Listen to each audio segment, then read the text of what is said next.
Your top stories this evening, sponsored by Courts, bringing value home. Government ready to comply with extradition requests for NAZAR and AZRUDDIN Mohamed, says NANDLALL. FGM accuses PPPC of manipulating the electoral system to make Guyanese obsolete. Guyana awaits ruling in US $100 million smart city parking meter case. President Ali urged to convene 13th sitting of the National Assembly. And in sports, GFF'S FORDE appointed to FIFA'S Men's National Team Competition Committee. HGP Nightly News begins now.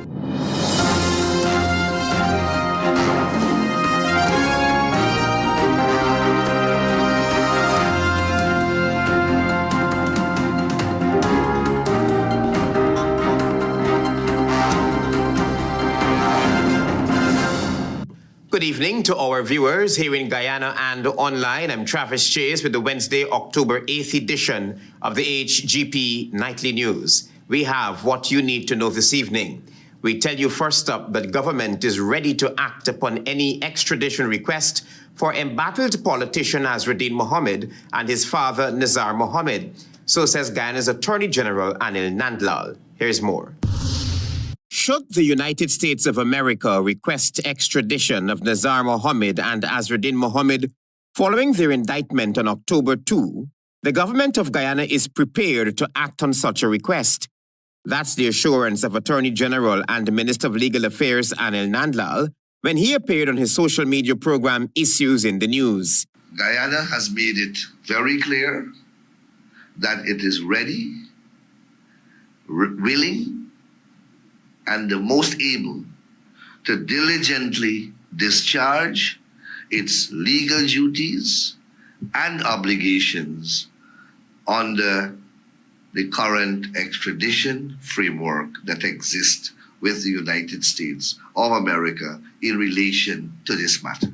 Mr. NANDLALL explained that the extradition relationship between Guyana and the United States is governed by a 1924 treaty originally executed between the United Kingdom and the United States and Guyanese legislation, the Fugitive Offenders Act, which was recently modernized and amended in 2024. So you're speaking about 150 years of extradition relationship between what is now Guyana and the United States of America.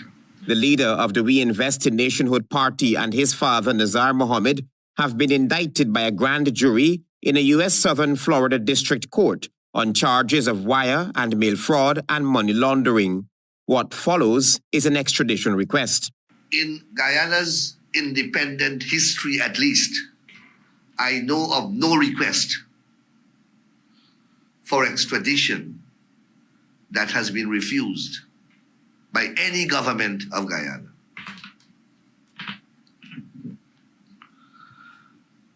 As I said, we have a long history of cooperating with the U.S. on these matters. Mr. NANDLALL revealed that the United States authorities kept an eagle's eye on the operations of the Mohameds. What that means is that this process commenced long before the PPP got into office. In fact, it spanned 2 governments of Guyana and 2 governments of the United States. Different governments of the United States and different governments of Guyana. The Mohameds, along with their business entities and former permanent secretary under the People's Progressive Party civic government, May Thomas, were sanctioned by the U.S. Treasury Department's Office of Foreign Assets Control in June 2024 for public corruption and gold smuggling. Travis Chase, HGP Nightly News. The Forward Guyana Movement Party is accusing the People's Progressive Party civic of manipulating the electoral system with the intent on making the Guyanese population irrelevant. The party's leader, Manza Walton Desire, says electoral reform is the only answer. Marvin Cato reports. What the PPP is doing, and this, I've said this 5 years now, is that they're deliberately engineering the population to make Guyanese irrelevant. They're making it so that they don't need Guyanese vote. That was leader of Forward Guyana Movement, FGM, Amanzo Walton Desir, speaking at the weekend. FGM says the use of Commonwealth citizens for electoral gains by the People's Progressive Party Civic PPPC have not gone unnoticed. The party is alleging that as part of their conditions of work, those citizens must first agree to a certain political persuasion in order to gain employment. So they can go in there, they do whatever they want, and then elections happen. And because they have engineered the system, because, there is capture of GCOM, they can do what they like. Using salient points, the FGM leader promulgates the fact that the electoral system has been made significantly weaker by the PPPC over the years to its advantage. This is why it is vitally important that we understand why our electoral system needs urgent reform. It therefore means that the opposition in the 13th Parliament, with a new configuration that is unfamiliar territory politically, has its work cut out, especially now that there is a 6-seat buffer for the incumbent. A strategic opposition has to function in a manner that it makes the government, it makes ignoring proposals by the opposition politically costly for the government to ignore. When the 13th Parliament convenes, Forward Guyana Movement will be seeking to influence major decision-making with its lone seat. The party, however, recognizes that feat would not be an easy one given what transpired during past parliamentary sit-ins.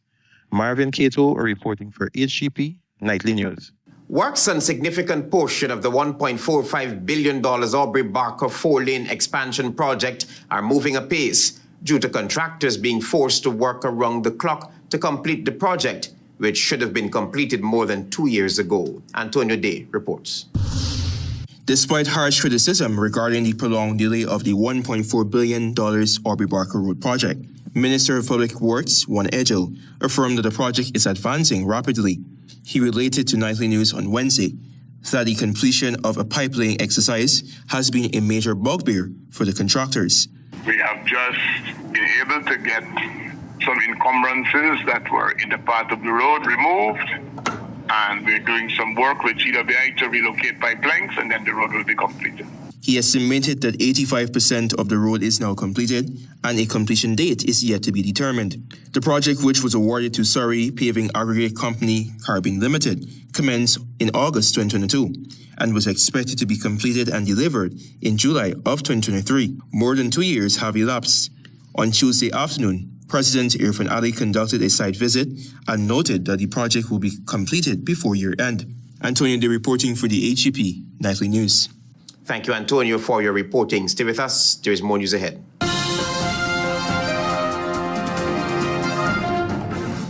Make home yours every day with Courts. Everything you want. Make home yours anytime with Courts. Oh, yeah, yeah, yeah, yeah. Oh, ooh, oh, oh. Get value for your money. Ooh, oh, oh. Courts have the best quality. Home is what you make it. Best prices and good credit. Oh. Courts have it all. Home is what you make it. Top brands, you're sure to get it all. Welcome to SNL Electrical Inc., where lighting and electrical needs are met with expertise and style. From the latest in electrical lamps to durable cables, circuit breakers, panels, we have it all. Illuminate your space with our elegant chandeliers, stunning crystal lights, and versatile pole lights. Looking to upgrade your comfort? Explore top-of-the-line AC units and our diverse selections of stylish styles. Visit us at 170-180 Thomas Street, Kitty, Georgetown. Discover a solution that not only lights up your world but transforms it. Call us on telephone number 226-3018 or 223-1634. SNL Electrical Inc., powering your life with elegance, quality.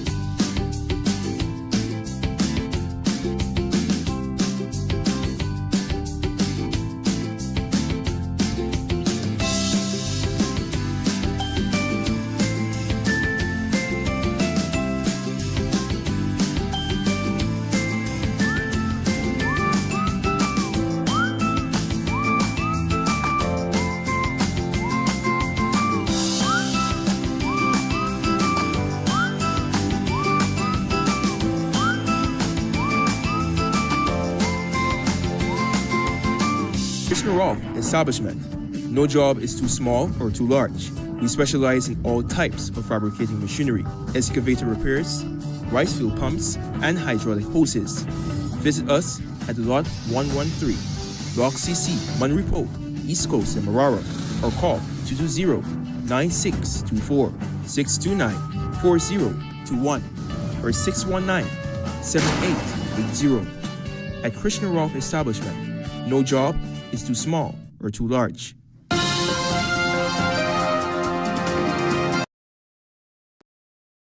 HGP Nightly News. On the police blotter, an alert policeman quickly moved into action and arrested a fugitive who was sentenced to 4 years on human trafficking charges. More details in this report.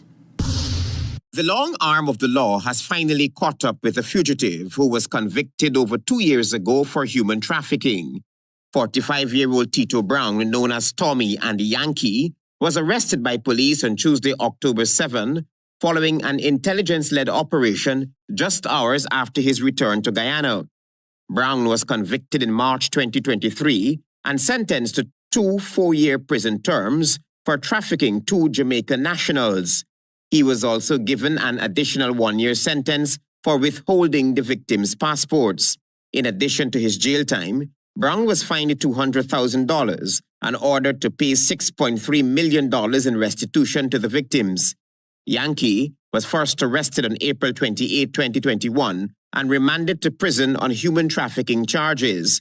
However, after securing high court bail, he fled the country before his case concluded. Nightly News understands that the fugitive returned to Guyana at the weekend and was spotted having drinks with friends in All Boys Town. That was when the policeman, who was on alert, moved in and placed him under arrest. Sources have confirmed to Nightly News that investigators are now awaiting a warrant to have the fugitive formally committed to prison. Travis Chase, HGP Nightly News. Nightly News was reliably informed that Yankee was committed to prison late Wednesday afternoon. Leader of the Assembly for Liberty and Prosperity, Simona Brooms, is calling for a more inclusive and strategic approach to national development. Brooms reflected on the commissioning of the just concluded new Demerara River Bridge, the country's political climate, and the evolving role of smaller political movements in shaping Guyana's future. Jada June reports. Leader of the Assembly for Liberty and Prosperity, ALP, Simona Brooms, has commended ongoing infrastructural development across Guyana, including the opening of the new Demerara Harbour Bridge. However, she expressed concerns over the decision to name the new structure bridge, describing it as immature and divisive.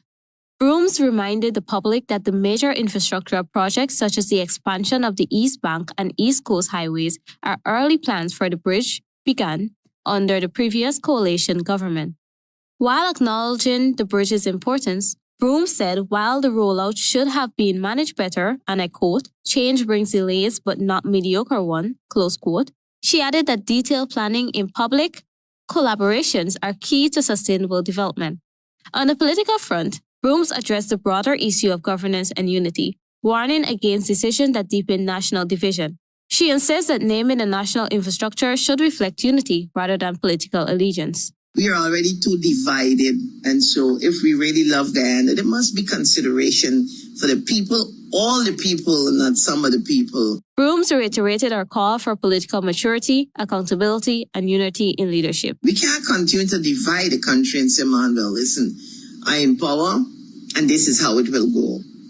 So I disagree. I disagree with that. We got to find some ways, some common ways. All right? The Demerara Harbour Bridge is fine for me. I'm not going to go on and on and on about that. And I ain't throwing no shades. I'm telling it as it is. This is my opinion, please. Jada Drew reported for HGP Nightly News. A multi-million-dollar international arbitration case over Georgetown's controversial parking meter project has reached its conclusion, and the government of Guyana is now awaiting a ruling from the International Center for Settlement of Investment Disputes. The ruling will determine whether the country is liable for damages following the cancellation of the Smart City Solutions contract in 2017. Tiana Cole will tell you more. Guyana is awaiting a major international ruling that could have significant financial implications for the state. The arbitration hearings between Smart City Solutions Holding Inc. and the government of Guyana over the controversial parking meter project have officially concluded in Paris. Hearings in arbitration proceedings between Smart City Solutions Holding Inc. and the government of Guyana regarding the parking meter project commenced on September 29 and concluded on October 4 before the International Center for Settlement of Investment Disputes, ACCUSES, in Paris. Attorney General and Minister of Legal Affairs Annie NANDLALL on Tuesday, during his program Issues in the News, stated that Guyana is now awaiting a key decision in the high-stakes legal battle over the scrapping of the 2017 parking meter deal that could cost the country up to $100 million. It included the examination in chief of these witnesses, as well as the evidence adduced from them through cross-examination. He added that once process concluded, both parties were invited to present their closing arguments. The tribunal has reserved its decision for a date to be announced. Of course, the parties will be informed in due course of that date. Back in May 2016, the Georgetown Mayor and City Council, MNCC, under then Mayor Patricia Chase Green, signed a contract with Smart City Solution for the introduction of a paid parking system in Georgetown. The meters became operational in January 2017, but amid intense public pressure, the then coalition administration intervened and suspended the bylaws that allow for the implementation of the metered parking, effectively halting the project. As a result, Guyana is now being sued for $100 million in damages resulting from the terminated contract. Tiana Ko reporting for the HGP Nightly News. There is more news ahead. Stay with us. Planning a cleanup? We can help. CONVENE's waste management skip bins can be provided for home renovation projects, yard cleanup, or construction project. It's simple. Step 1, give us a call. Step 2, we put down the bin. Step 3, load it up with all of your junk. Step 4, we take it away. That's simple. Bins are also available in various sizes, so there is no job that is too big or too small. Call CONVENE's Waste Management today at 218-1455. Granny! What are you doing on the right of way? Like you're saying let the sunshine stretch your legs. Sunshine? Look, forget I ask. You know you're not supposed to be on the right of way, Granny. But I ain't digging, building, burning, or planting. No horsing wrong, no horse riding, or nothing for doing horses. But sunshine? But you and sunshine get out the right of way. Sunshine, I'll be glad. Good.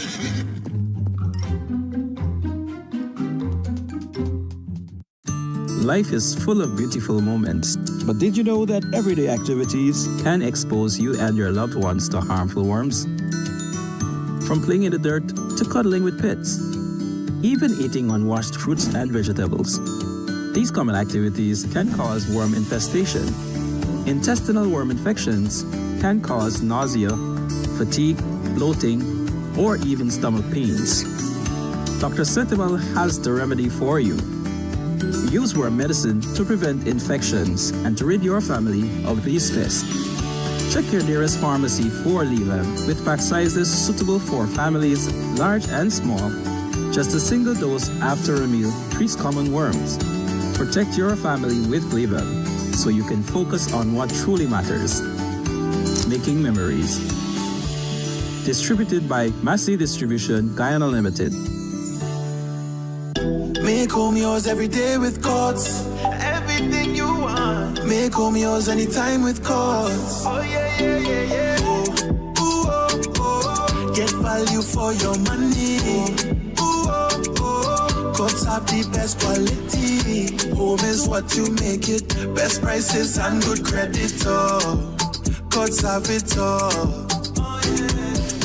Home is what you make it. Top brands, you're sure to get it all.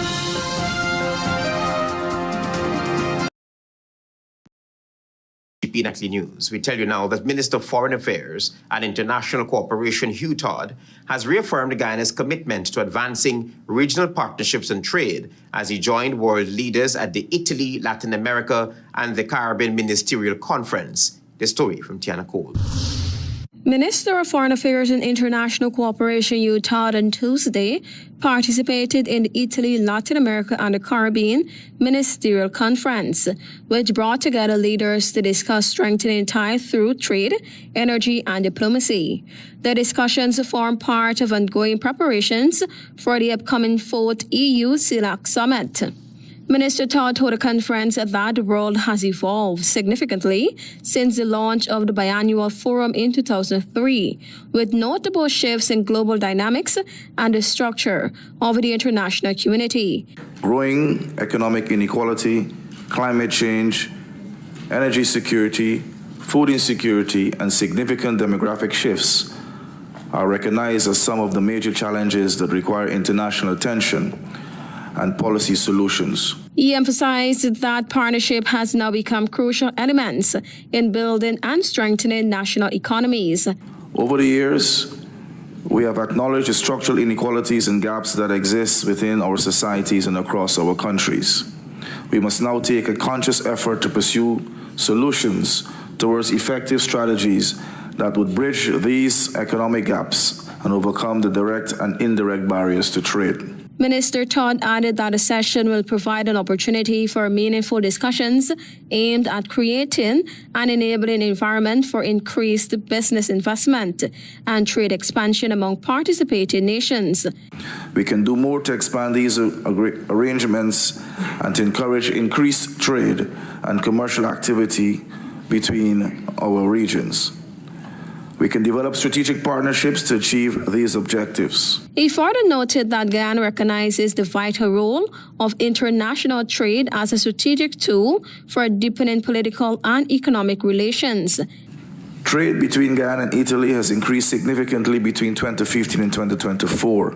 Tiana Cole reporting for the HGP Nightly News. Political commentator GHK Lal is urging President Irfan Ali to fulfill his mandate as outlined in Guyana's constitution to announce a date for the convening of the 13th sitting of the National Assembly.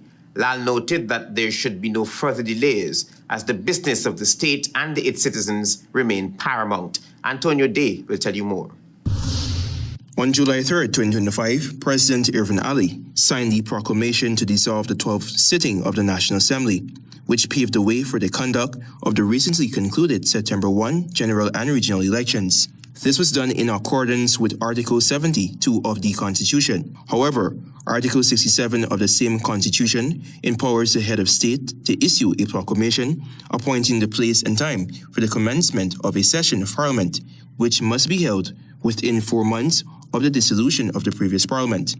Political commentator and analyst GHK Lal, however, noted that with the constitutional time frame of 4 months soon to expire, the government should have already announced a date for the convening of the 13th sitting of the National Assembly. You've got some new ministers on board. You've got some ministers in new portfolios. Definitely by the 4th week of September, there should have been an announcement. The Parliament will be meeting this week towards the end of it or early next week. Lal stressed the importance of convening Parliament within its stipulated timeline, as it shows signs of responsibility, accountability, and productivity regarding the business and affairs of the state and its citizens. You want your people to go out there and get some seasoning in Parliament. You want Parliament to be humming so that the people of Guyana will see that their business is being tended to after all the noise from the campaign and all the promises from the campaign trail. According to Lal, he's unaware of what could be preventing the president from fulfilling his mandate as outlined in Article 69 of Ghana's Constitution. Antonio Day reporting for the HGP Nightly News. Regular screening as a powerful protection mechanism is the message as the fight against cancer continues. The Ministry of Health and One Communications has partnered for Breast Cancer Awareness Month. Jada June is on this story. But together, we can fight back. Early detection saves lives. This powerful message anchored the joint Pinktober campaign spearheaded by the Ministry of Health in collaboration with One Communications, as both entities continue their mission to raise awareness about breast cancer and promote the importance of early detection. Under the theme, and I quote, "Act Now, Live Strong," close quote, the campaign embodies chorus of strength, hope, and courage, amplifying real voices and real stories of women and families affected by breast cancer.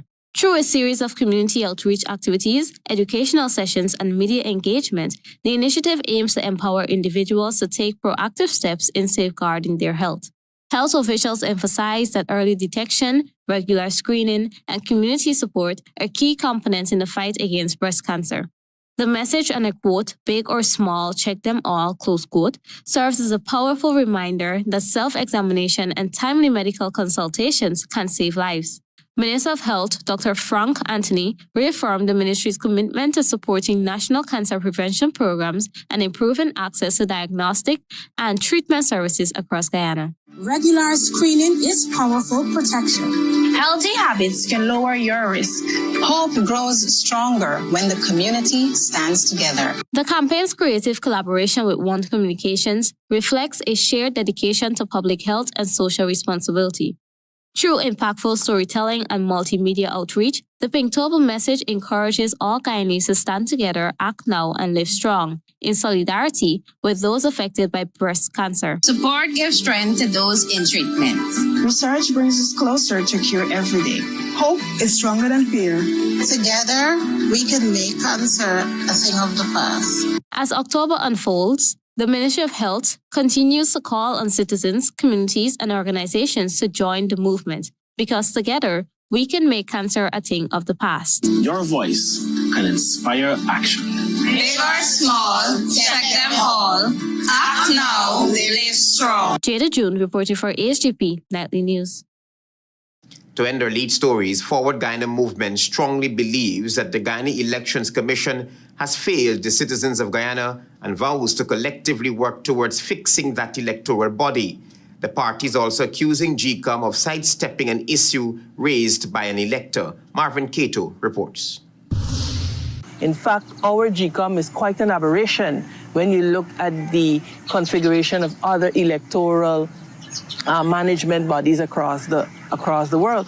That was Forward Guyana Movement FGM leader Amanza Walton this year, breaking down the issues on the podcast Sources.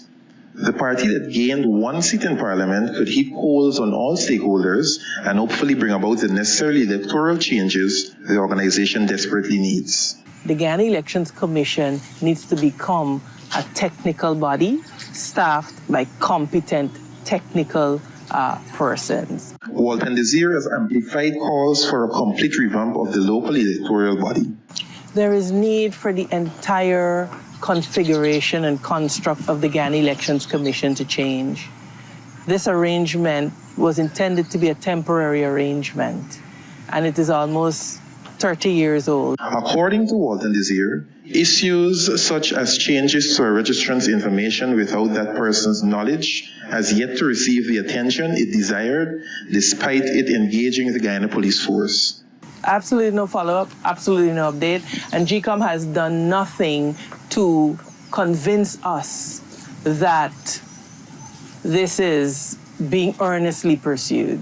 Marvin Cato reporting for HGP Nightly News. Stay tuned for your regional news. Live the island dream. It's your chance to be one of over 100 winners in the Island Dream promotion. Win your share of more than $1 million in cash and prizes. Plus 2 all-inclusive weekend staycations for 2. And that's not all. Score coolers packed with Buster, Turbo, Altitude, and Viva. Just buy any can or bottle of Turbo, Buster, Altitude, or Viva. Find the code starting with BB. Then visit at Buster Guyana or Turbo_Caribbean on IG or Facebook for details. Dream, get money, live the island dream. A myth of mystery. Oh gosh, it's who? A fable of fear. To them. A legend of laughter. Laugh at your mother. Laugh, you jackass. Laugh of the River, the Guyanese play which premiered in Barbados, comes home on Saturday, October 11 and Sunday, October 12 at the National Cultural Center. Experience this world created and crafted by Al Crichton Jr., co-directed by Ayana Waddle and performed by the National Drama Company of Guyana. Adult tickets cost $3,000, $2,500, and $1,000. Students can get their tickets at the cost of $1,000. Laugh of the River. The river doing what man's supposed to do. And Jack Mandora, me not choose none.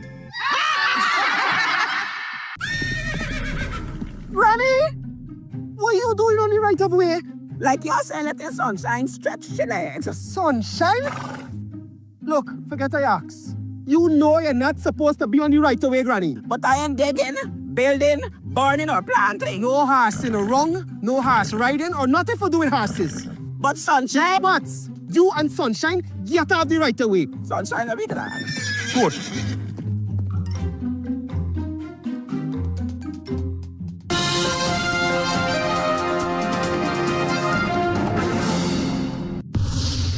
Good evening and welcome to Wednesday's edition of the Original News. The Pan American Health Organization, PAHO, has launched new guidelines designed to support health workers and other professionals in identifying and responding to vaccine misinformation, which it describes as a growing phenomenon that threatens to undermine confidence in immunization and jeopardize public health progress across the region. The guides provide practical tools for key audiences, including health workers, national immunization program managers, health communicators, journalists, educators, and content creators, to strengthen their capacity to recognize and counter false or misleading messages about vaccines. Studies have shown that exposure to vaccine misinformation, even for a short period of time, can negatively influence people's perceptions and their decision to get vaccinated, said Daniel Salas, Executive Manager of the Special Program for Comprehensive Immunization at PAHO.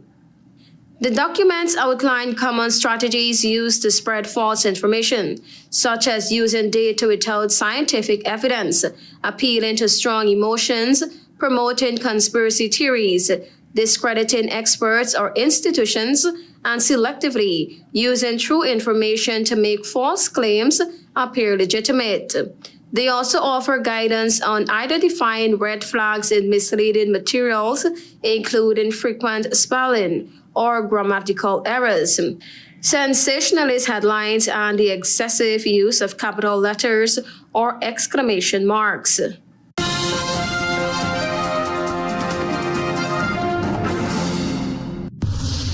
Water sprouts and a weak tornado Tuesday damaged and blew off roofs of several houses in northwestern Trinidad, but there were no immediate reports of injuries or deaths. The Trinidad and Tobago Met Service said that around midday local time, a low-level throw together with daytime heating produced strong isolated thunderstorm activity, which created water sprouts and a weak tornado over the northwestern Trinidad in the vicinity of West Morins.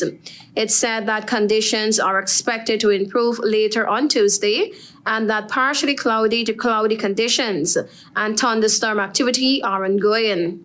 Rural Development and Local Government Minister Khadija Amin, who toured the area, told reporters that the authorities would be engaging in data collection for every damaged household.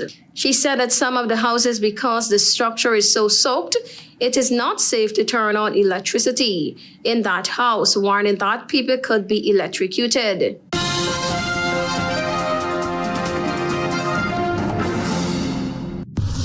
Up to press time on Tuesday, the police were still trying to locate the father of 13-year-old Shantina Sargent, whose charred and decomposed body was found under a zinc beside a burnt-out refrigerator in Clarendon. He is 46-year-old Lawrence Oliver Sargent, otherwise called Marcus, a farmer of a Riverside Drive, Clarendon address. Head of the Manchester Police Superintendent Carrie Duncan disclosed near midday on Tuesday that investigators believe the elder sergeant can assist in the investigation into his daughter's death. He outlined the sequence of events which led police to the child's family home in Clarendon, which falls under the jurisdiction of the Manchester Police. On Friday, a missing person report was received at the Christiana police station in respect of one Shantina Sargent, a 13-year-old student of the Christiana High School. Shantina was last seen on Wednesday of last week, and as part of the investigations, the detectives in that space visited her home, where the charred remains of her body, believed to be that of Shantina, was found in a burnout refrigerator. Thank you for watching. I am Tiana Cole.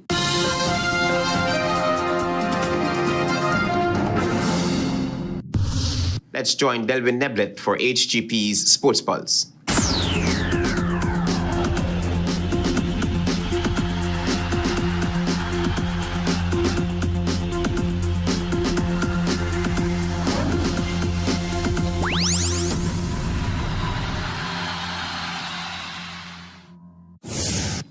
Good evening, Guyana. I am Delwyn Neblett with your HGP TV Sports Pulse for today, Wednesday, October 8th, 2025. The Ghana Football Federation is proud to announce that its president, Wayne Forde, has been appointed to serve on FIFA's Men's National Team Competitions Committee for the 2025 to 2029 term. The appointment was confirmed by FIFA following decisions recently taken by the FIFA Council. Mr. Forde will serve as a member of the committee, which plays a key role in shaping policies and overseeing matters related to men's national team tournaments globally. The appointment represents a significant achievement not only for him personally, but also for Guyana and the wider Caribbean football community. His inclusion on the committee reflects the growing recognition of Guyana's leadership and contribution to the development of football at the international level. Meanwhile, the Ghana Football Federation recently held its largest FIFA member association referee course with 24 referees and 6 observers participating in the intensive program aimed at keeping local refereeing standards on par with global best practices. The annual course focused on recent changes to the laws of the game, tactical fouls, handball, game management, professionalism and fitness, combined with practical field sessions involving local clubs. The course, which concluded on September 30, was facilitated by FIFA technical instructor Joe Audi from Canada, FIFA's fitness instructor Kelisha Antoine of Antigua and Barbuda, and FIFA referee Javier Santos.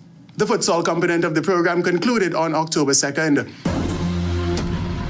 Also in football, action resumed tonight in Division 1 of the Ghana Football Federation's Women's League 2025 with 2 fixtures at the National Training Center in Providence. The first match featured the Namstel versus the Ghana Police Force FC, while the second match currently underway features the Ghana Defence Force FC versus the Fruta Conquerors. In volleyball, the Classic Ball Blasters proved themselves to be superior over the weekend as the Georgetown leg of the National B Division Volleyball Tournament hosted by the Demerara Volleyball Association was staged at the National Gymnasium on Mandela Avenue. The Blasters began the tournament with great confidence, defeating both St. Stanislaus College and GDF in straight sets. Match number 3 was a challenge from Vanguard as all 5 sets were needed to secure a 3-2 victory. The runners-up Castrol Volleyball Club had a similar path to the final with an unbeaten run, winning 3-1 against both Vanguard and GDF before being awarded a walkover victory against Saints. The Classic Ball Blasters would dominate in the final, defeating the Castrol Strikers 3-0 to be crowned 2025 champions. The top 2 teams will now advance to the National B Division playoff, representing Georgetown. And finally, in cricket, the Ghana Cricket Board will be officially launching the 2025 Queensway Intercounty Super 50 Over Tournament at the Hermanstein Lodge on Thursday. Commencing at 11 hours, the launch ceremony is expected to feature members of the Ghana Press Association and key stakeholders in this year's Intercounty Tournament. On Saturday, the GCB announced the 4 squads, coaches, and team managers that will feature in this year's competition, which bowls off on October 11th. That's it for this edition of the HGP TV Sports Pulse. I'm Delwyn Neblett reminding you to stay in the game. Government ready to comply with extradition request for NAZAR and AZRUDDIN Mohammed, says NANDLALL. Forward Guyana movement accuses PBPC of manipulating the electoral system to make Guyanese obsolete. Guyana awaits ruling in US $100 million smart city parking meter case. President Ali urged to convene 13th sitting of the National Assembly, says political commentator. And in sports, GFF'S Wayne Forde appointed to FIFA'S Men's National Team Competitions Committee. Those are our major headlines. For these stories and more, please go to our website. It's www.hgptv.com. I'm Travis Chase. Thanks for watching. Goodbye.